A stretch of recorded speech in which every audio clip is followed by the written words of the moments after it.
Start this chapter, I just want to tell y'all the four locals y'all have in the gas stations today is not the same as the one we had back in the day. The shit we had was so strong they had to ban those shits. It was illegal to have, and now y'all got the softer version of what we used to drink. Y'all shit is way softer than the four locals we had back in the day. The following story is based on real events from my point of view.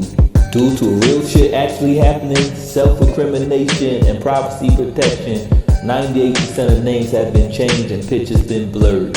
I do not own the rights to these instrumentals playing, but I do own the rights to the pictures and the videos. Chapter 12, Alvin S. Glenn. So 2009 gotta be the wildest year ever, cause everybody was getting arrested, yo. I couldn't go back to New York cause my father was locked up, OG Damu, the blood nigga, he was locked up, Rod was locked up, my cousin TJ, he just got out of prison not too long ago from what I'm hearing, but it's fucked up what happened to him.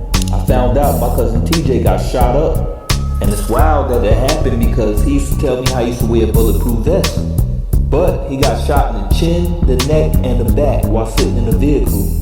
TJ got shot while sitting in his nice ass Cadillac that he had. When he got shot, he was pretty much dead. He was in a coma, and we had to make a family decision. TJ had a bullet between his neck and his back, and the doctor said if we remove the bullet, that he'll have a 90% chance of dying. If they keep the bullet inside of him, he'll live, but he'll be paralyzed from the neck down, and he'll have like 8 years to live. That was a fucked up decision to make, but the family decided to keep the bullet inside of TJ so that TJ can live. When TJ got it out of his coma, he was mad as a motherfucker. TJ said he wished he was conscious to make that decision because he didn't want to live paralyzed, but now he's paralyzed from the neck down. He can't move nothing. He could barely move his head and his hands, but that's it. It's hard for him to feed himself. But being paralyzed from neck down ain't stopped TJ from getting money. TJ was still getting money. Matter of fact, he was getting more money than ever now. Once a hustler, always a hustler.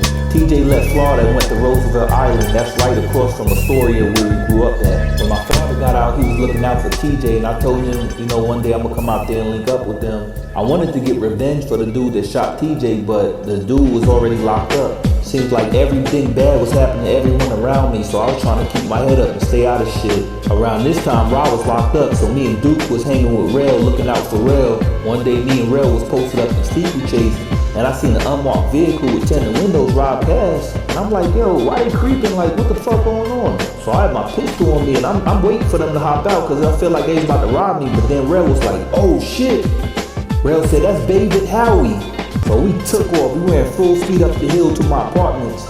As we was running up the hill, I was carrying my bike and my finger got tangled in the bike chain. I fucked my finger up real bad to the point where I almost had to get stitches, but I was good. I threw my bike in the shed behind the house and we ran in the house. I was like, why the fuck Dowie creeping on us? Rel was like, he probably after me. I said, why the fuck would he be after you? Rel said, you remember that stolen car that I got caught in? I'm like, yeah. Rel said, well, that was David's Howie partner vehicle that I was driving. I said, nigga, you stole a police car? Stole the cars, the joyriding and shit, goddamn. Rel was laughing like, hell yeah. I said, goddamn. But they shouldn't even be worried about Rel because Rel already did his time for that. But anyway, this is still around the Four Loko days, and we just turned it up. We started drinking Four Loko. Rel was underage at this time, but me, Duke, and Rel, all three consumed Four Lokos, and then we went to 5 Points in Columbia, South Carolina. 23.5 ounce can of Four Loko is the equivalent of 4 beers, a Red Bull, and a shot of espresso, all for less than $3. Damn! Unsafe. We have determined that these products are not in compliance with the law. We decided to go to 5 Points to go shoot a music video. So as soon as we got to 5 Points, we parked the car and started walking around, and I had Duke recording me and Rel rapping. And as Duke recorded us, a police car went by and the officer was just staring in our face in slow motion as he rode past. Look at that cop right there, yo. His old pussy ass. That's why the swine flu going around these bitch ass niggas, yo, blowing the whistle and shit. Like y'all we in gym and shit. Pussy ass, yeah, you on camera, nigga. Dingy ass pants. Look at these niggas. So we all looked at each other like, yo, he tripping. And we continued filming. So after we shot that scene, we went to another spot at 5 Points, and Duke recorded me and Rel again. No nigga. Walking down the damn street at 5 Points.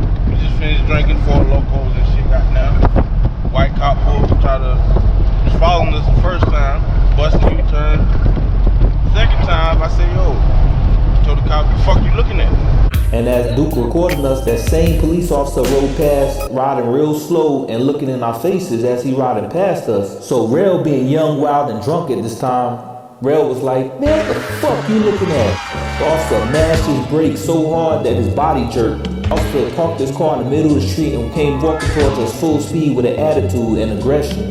He was like, who the fuck you talking to? What the fuck y'all doing out here? I'm like, yo, who the fuck you talking to? He like, who the fuck you talking to?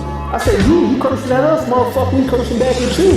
He said, y'all better get out of here because y'all loitering. I said, how the fuck we loitering? Look at all these people out here walking around. You fucking with us. I said, are they loitering too then?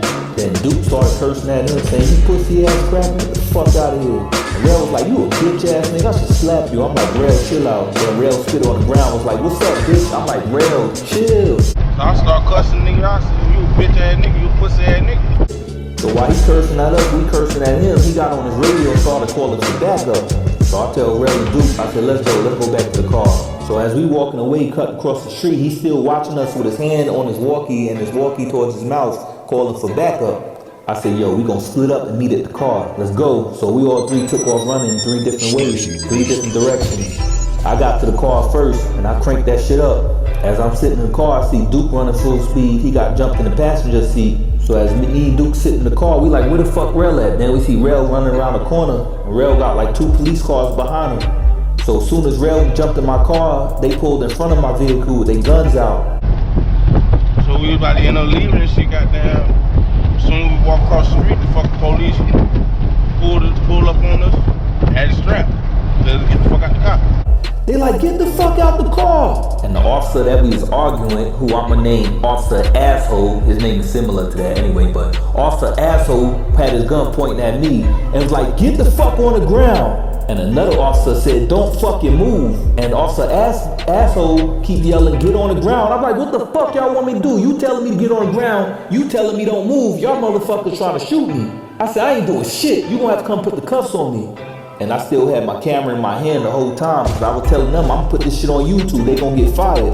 So Officer Asshole came to me, put the cuffs on me, took my camera and put it in his pocket. I'm like, what the fuck is you doing? He's like, shut the fuck up, y'all going to jail. I said, for what? He said, you got weed in the car. I said, you ain't even search my car. The fuck you talking about? Next thing I know, some backup came and they snatched Duke and Rel out the car. So they threw all 3 of us in one police car. While we was sitting in the police car, Officer Asshole pulled me out and was like, y'all about to go to jail. So I looked at his sergeant. I said, yo, we ain't even do shit. You gonna let this happen? And the sergeant gonna turn his head and then look down like he was ignoring me. I'm thinking in my head, man, this shit can't be happening. This is the shit you see in movies. I know I ain't going to jail for no fucking reason. And also Asshole was like, you wanna keep talking? Then he showed me an envelope that had a pistol inside of it. And at that moment I realized if I kept arguing with him, he was gonna plant a dirty pistol on me and I'll probably go to jail for life. So at that point I was just silent. I ain't say shit else. And they threw me in the car with Duke and Rel. I was still thinking to myself like, this can't be really happening. I know I'm not going to jail because I ain't even do shit, yo. Next thing I see the tow truck come and they towed my Scarface car. And I'm like, oh shit, we really going to jail? Like, what kind of charges we got? Because we ain't do shit. So as we on the way to jail, all 3 of us in the backseat, and Duke and Rel was still arguing with Officer Asshole. Duke said, I hope you know your bitch ass gonna lose your job. And Officer Asshole said, I need a vacation.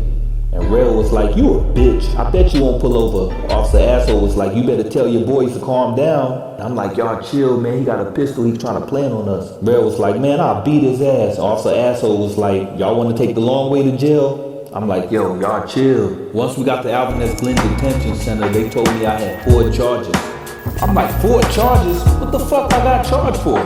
They said resisting arrest, failure to stop the police command, simple possession, and unlawful weapons. Once they said unlawful weapons, my heart dropped because I'm like, damn, this man really planted a gun on me? Rel and Duke had 2 charges. They had unlawful weapon charges and resisting arrest charges. I'm like, how the fuck I get failure to stop the police command when I'm sitting in a parked fucking vehicle? While we was going through the booking process, they was asking us our name. And Duke was like, don't worry about my motherfucking name. So they ended up snatching them up and throwing them in the cell. So me and Rel went through the booking process and we dressed out. After I got dressed out, I told him, yo, for one, my sandals too small. 2, both of these is left-footed sandals. And the correctional officer gonna say, well, you should have thought about that shit before you got to jail, come on. I said, what the fuck? So they took me and Rel to a cell on the top floor. As we sit in the cell, I'm bugging out. I'm like, Rail, we might never get out, yo. Rail said, oh well, and then went to I sleep. thought some shit, oh well, shit, goddamn. We gonna get out of this bitch soon, so fuck it. I was gonna thug it in there. Word. I'm looking like, what the fuck? Rail was sleeping on the floor, comfortable as hell, snoring, and I'm sitting on the bed, bugging the fuck out. I'm in disbelief, like, wow, my life is over for nothing. I didn't even do shit. Now I'm in jail the rest of my life. I'm bugging out. I couldn't sleep. So the next morning, breakfast came, and I gave my breakfast to Rail. For one, this shit was nasty. Two, I ain't had an appetite because I was bugging out. Rail was like thanks, and he was fucking that food up. See, Rail was used to jail. I wasn't. Plus, I kept thinking we was never gonna get out. I'm bugging out because I know I ain't had no gun. I know I ain't had no weed. Even though I sold weed, I never rode around with it. I was too smart. So how the fuck did I end up in a position like this?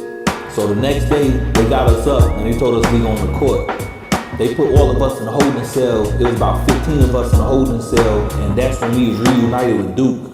I don't know what happened to Duke, but he looked like he had a fucked up night, worse than ours. While we was sitting in the holding cell, some inmates was looking in, beating on the glass and pointing at me. Then out of nowhere, two inmates beside me inside the holding cell started to fight each other. One of the dudes was like, yo, why you got your shirt off? The other dude was like, why the fuck you worried about me having no shirt on, you gay nigga? And they going back and forth. Next thing the COs came in there and they escorted us to the court.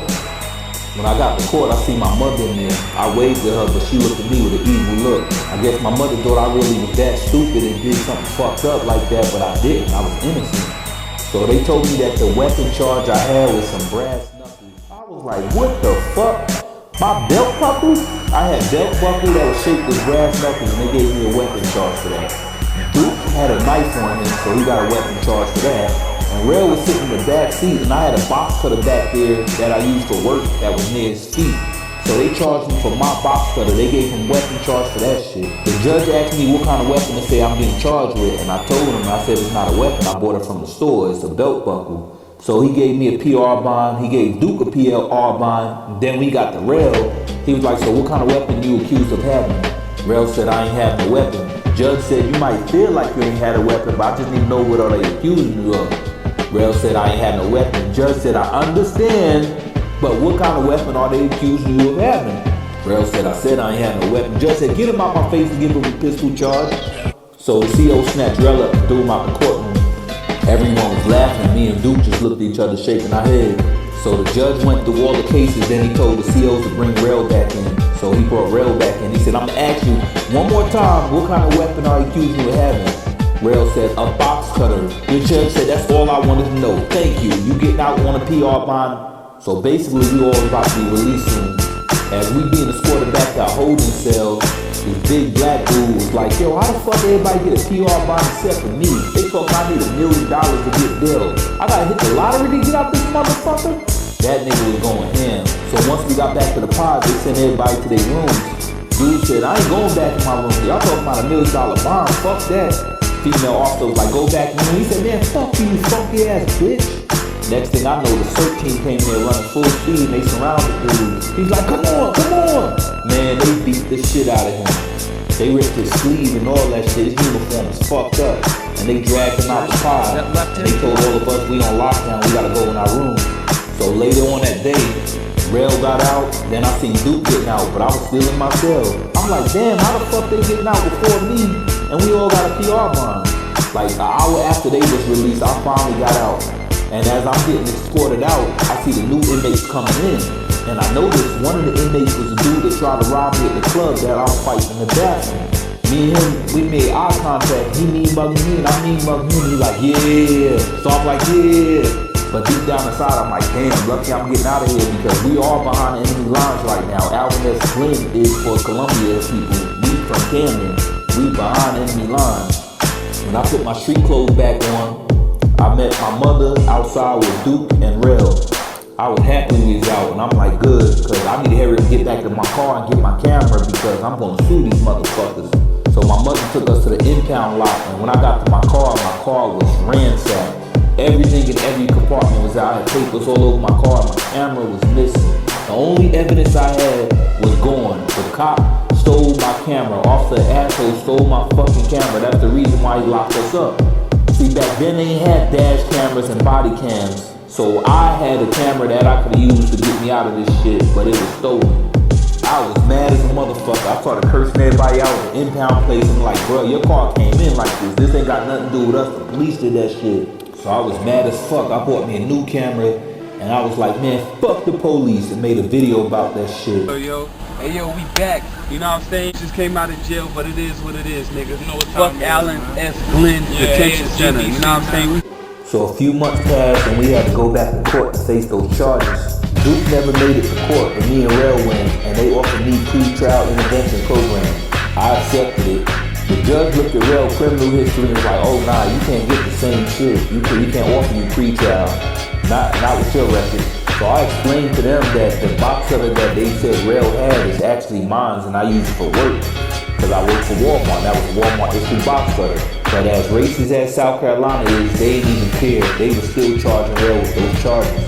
So once I found out I had to pay money to do community service pre-trial intervention, I declined that shit, but it was too late. They had a warrant out for me for not completing my pre-trial intervention, well, not starting it. So I ended up getting lawyers, and we ended up going back to court. I'ma tell y'all like this, Alvin Glenn, that shit is not in jail to be in, bro. Alvin Glenn, Kershaw County, Fulton County, that shit is not the place to be in and shit, goddamn. All I'ma tell y'all niggas, man, stay y'all ass out of trouble and shit, goddamn. And you follow dumb shit follow you. You do dumb shit, you go to jail for dumb shit. Rail was so wild, he would break into jail. Police used to mean mug Rail every time they rode by, so he stole a police car like New Jersey Drive. Rail ain't give a fuck about going to jail. Fresh out of jail, Rail. Fresh out of jail, Rail. Fresh out of jail, Rail. Fresh out of jail, Rail. Fresh out of jail, Rail. Fresh out of jail, Rail. Rail. I get violated, man. Real, man.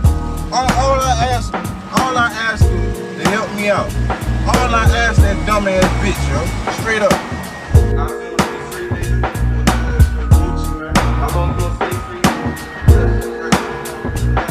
Before we learned how to cook food, we was cooking crack. We was in the trap like a piece of cheese used to kill a rat. Getting harassed by cooking crops and shop crack. Rail asked the cops, what the fuck you looking at? Pussy. The cops was always looking for a reason to arrest us, especially Rail because of his criminal record. So the cops planted weed on us when they went to check us, cause they knew we was moving weight like a bench presser. Asking Rail questions, trying to put him under pressure, but Rail wouldn't fold like closing the dresser. They locked us all up and took us all to jail. Fresh out of jail, Rail. Fresh out of jail, Rail. Fresh out of jail, Rail. Fresh out of jail, Rail. Fresh out of jail, Rail. Fresh out of jail, Rail. Fresh out of jail, Rail. Fresh out of jail, Rail. Fresh out of jail, Rail. Yo, Rail, fucking fresh out of jail, nigga. Hot like the line, someone on bail, burning up a hell. Rail got out. Experience with the trail. Crooked cops planning we on J. Cool Deuce and Rail. And J. Cool nigga stole shit while he was in jail. J. Cool lost his friends, his girls, money, his car. He had a criminal record and couldn't get a job. But J. Cool got a lawyer.